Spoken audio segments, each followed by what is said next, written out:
اور کل کا جو آپ نے کہا اس الیکشن کے بعد پنجاب کی سیاسی تاریخ تبدیل ہو گئی ہے. جو جتنے بھی سیاسی فلاسفر تھے اور جتنے بھی ڈنڈورچی تھے اور جتنے بھی یہ کہنے والے تھے کہ اگر فلاں ہو تو فلاں نتیجہ نکلتا ہے اور فلاں نہ ہو تو فلاں نتیجہ نکلتا ہے، ان سب کے الٹی پڑ گئی.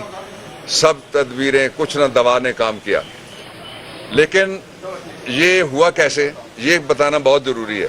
اس سے پہلے میں اس جو اللہ رب العزت نے ایک عظیم فتح پاکستان کے لوگوں کو دی ہے، پاکستان کی خودداری کو دی ہے، حقیقی آزادی کو دی ہے اور اس ساری موومنٹ کے قائد عمران خان کی قیادت میں دی ہے، اس پہ میں صرف اور صرف دو باتیں کہتا ہوں. ایک یہ ہے کہ تکبر کا سر نیچا ہوتا ہے. جو تکبر والے تھے آج ان کو دیکھ لیں آپ.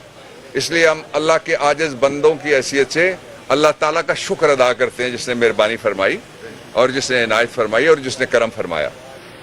اس کے ساتھ ہی میں آپ کو بتانا چاہتا ہوں کہ دنیا میں کچھ نئی تاریخ بنی ہے.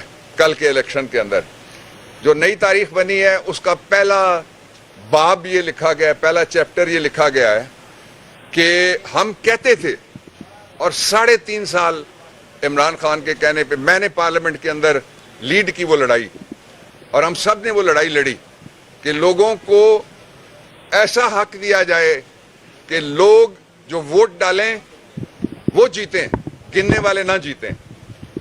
لیکن اس کے لیے جو انتخابی فہرستیں تیار کی گئی تھیں ان فہرستوں میں 1 2 4 40 40 ہزار نہیں 40 لاکھ دنیا کی تاریخ میں پہلی دفعہ زندہ چلتے پھرتے انسانوں کو مردہ دکھایا گیا. 40 لاکھ 40 ہوں تو کہہ سکتے ہیں کوئی ہیومن ایرر ہے. اس سے ثابت ہوا کہ ہم جب کہتے تھے کہ ای وی ایم آنے دو، الیکٹرانک ووٹنگ مشین آنے دو، اور ای وی ایم کیا تھی؟ ای وی ایم پہ سارے موجود ہیں، ساری پارٹیاں. بٹن دبایا جو آیا اس نے، شناختی کارڈ سے اس کی شناخت ہوئی، ووٹ کاؤنٹر پہ چلا گیا، ٹک ہو گیا. جس طرح آپ لیتے ہیں کسی دکان سے سودا تو وہ ٹائپ کر رہا ہوتا ہے، بل آپ بھی دیکھ سکتے ہیں کہ آپ نے یہ چیز خریدی، اتنے کا اس نے لگائی اور یہ اس کا وزن ہے. اور اس کے بعد گنتی کے لیے وہ کاؤنٹر آپ کو بتا دیتا ہے کہ آج کی کتنی سیل ہوئی ہے، اسی طرح آج کی کتنی ووٹنگ ہوئی ہے کسی پولنگ سٹیشن کے اوپر. یہ تھا ای وی ایم، میں نے سادہ لفظوں میں بتایا. اور اگر کسی کو اعتراض ہو تو اس کے نیچے ایک ٹرانسپیرنٹ ڈبہ پڑا ہوتا ہے جس کے اندر جو گرتی ہے ووٹ اس کو کہتے ہیں پیپر ٹریل. اگر کوئی اعتراض کرے تو گنتی کی جا سکتی تھی. اب آپ کو میں مثال دینے لگا ہوں کہ کیا ہوا. دوسری جو تاریخ بنی ہے، یہاں سے 45 منٹ کے فاصلے پہ کوٹا ہے، PP7. پورے پنجاب میں بکر کے صحرا کا رزلٹ آ گیا. جو سوانپ اور پہاڑیاں اور وہ سندھ کے ساتھ لگتا ہے رحیم یار خان، اس کا رزلٹ آ گیا. PP7 کا رزلٹ نہیں آ رہا. 17 تاریخ کو الیکشن ہوا، 18 تاریخ کو پولیٹیکل انجینئرنگ کے بعد وہ رزلٹ آیا. اس کی میں 3 باتیں آپ کو بتاتا ہوں. پہلی بات یہ کہ ہم سارے ٹیلی ویژن دکھا رہے تھے 17 تاریخ کی تاریخ میں 12 بجے تک نہیں 1 بجے رات تک ہم 4,500 ووٹوں سے 1100 ووٹوں سے ہماری جیت شروع ہوئی، 1700 پہ گئی، 3300 پہ گئی، 4,500 ووٹوں سے ہم جیت رہے تھے. اور پوری انجینئرنگ کے بعد تیسری میں یہ بات بتانا چاہتا ہوں کہ کوئی حلقہ نہیں تھا جہاں رینجرز بلائے گئے. میں جب وہاں پہنچا تو اس وقت جو RO تھا، جو قانون کہتا ہے کہ وہ گنتی کرے گا، اس کے پاس ایک اور آدمی بیٹھا ہوتا ہے جس کا نام تھا DRO. آپ وکیل ہیں، سارے کھڑے ہیں اور یہ آپ سارے جانتے ہیں جو رپورٹنگ کرتے ہیں. DRO کا کام ہی کوئی نہیں ہے کہ جا کے وہ گنتی کرے.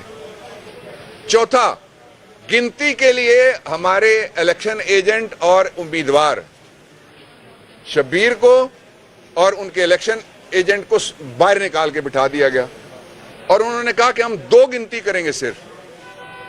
اس لیے اس کا نوٹس لیں، لاہور ہائی کورٹ نے بھی اس پہ ججمنٹ دی ہے اور کہا کہ اگر دھاندلی ہوئی تو وہ توہین عدالت ہوگی.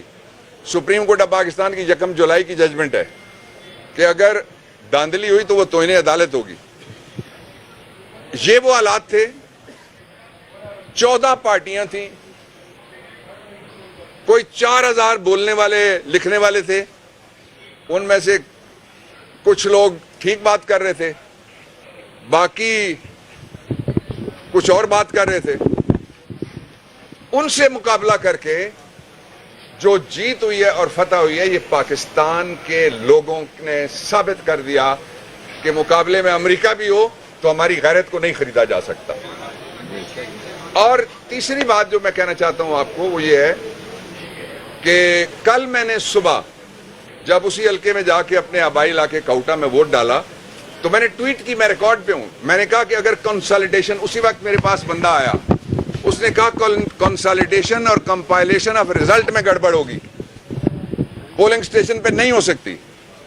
تو بتایا جائے, قوم جاننا چاہتی ہے کہ یہ کون سا ریزلٹ تھا جو سارے 19 حلقوں کے ریزلٹ تو آ گئے 10 بجے 10:30 بجے تک, جو اگلی صبح یعنی 17 کو ریزلٹ ہی نہیں کوئی آیا. 17 کا الیکشن ہے, 18 کو ریزلٹ آ رہا ہے. اس کے باوجود امپورٹڈ حکومت کی گرتی ہوئی دیوار کو آخری دھکا ہم نے لگا دیا. 2 ہی راستے ہیں. ایک راستہ یہ ہے کہ عزت کے ساتھ یہ حکومت الیکشن کا اعلان کرے, اور جس تخت پہ بیٹھ کے وہ کہتے تھے, تخت سے باہر تھے, کہ 67 روپے پیٹرول اور سستا کریں گے جس ریٹ پہ بک رہا تھا, لیکن جب اقتدار میں آئے تو آپ کو پتہ ہی ہے کہ انہوں نے کیا کیا. انہوں نے پیٹرول وہاں پہنچایا جہاں سستا پیٹرول دنیا بھر میں ہو رہا ہے, مہنگائی کی آخری حد سے بھی آگے گزار دیا. اس لیے پاکستان کے پاس حق ہے, پاکستان کے لوگوں کا ان کی زندگی آسان ہو. یہی معیشت تھی عمران خان نے پناہ گاہیں بنائیں, یہی معیشت تھی عمران خان نے لنگر خانے چلائے, یہی معیشت تھی عمران خان نے احساس پروگرام میں لوگوں کے گھروں میں کوئی فوٹو نہیں لگائی اپنی, کوئی کسی کو جا کے نہیں کہا کہ یہ پیسے میں تمہیں دے رہا ہوں, اور کبھی بھی نہیں کسی نے کہا کہ یہ 14,000 روپے ہیں. یوں نہیں کہا. 2,000 روپے دے کے اس طرح احسان کر رہے تھے جس طرح ابا جی کی کمائی میں سے 2,000 روپے دے رہے ہیں لوگوں کو.